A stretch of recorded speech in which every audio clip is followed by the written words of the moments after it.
Започваме с първата категория – журналист. Организациите от Националната мрежа за децата са определили 4 достойни за тази награда. Това са журналисти, които през изминалата година са обръщали внимание на социалните теми и естествено са поставили в фокуса децата. Моля, видео.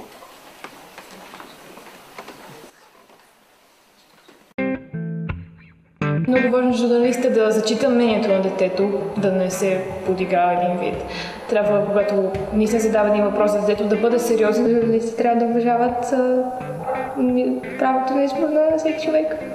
Важно е да се представя пред другите хора точно и ясно, без някакви други работи, в смисъл странични работи, които могат да подведат другите хора и те да го видят по различен начин, какъвто е различен от истината. Да задава на детето въпроси, които да са разбираеми за него. Сигнализира всички институции, когато отразява проблемите на децата.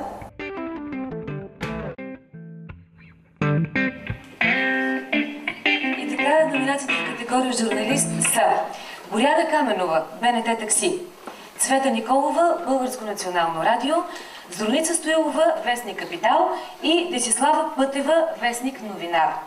Имам удоволствието да поканя тук при мен миналогодишния носител на наградата.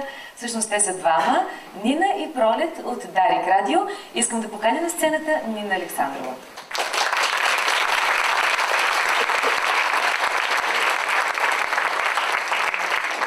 Здравейте, за втори път съм на тази сцена. Искам да ви кажа, че за мен е голяма чест наистина да връча тази награда, защото много дълги години в България държавните институции бяха абдикирали от задължението си, основно задължение, първо и най-важно, да се грижат за подобряване на живота на децата в България, особено на тези деца, които живеят в институции. През всичките тези години хората, които не спряхме да го правим, това бяхме ние журналистите и неправителствените организации. Така че се радвам, че съм тук от името на журналистите да връча награда на журналист и съм тук по покана на неправителствените организации, така че веднага връчвам наградата.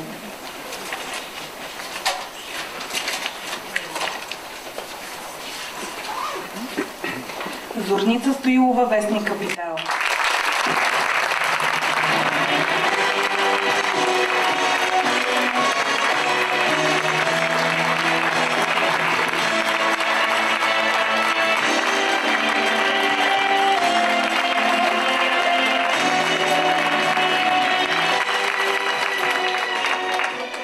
Много ви благодаря.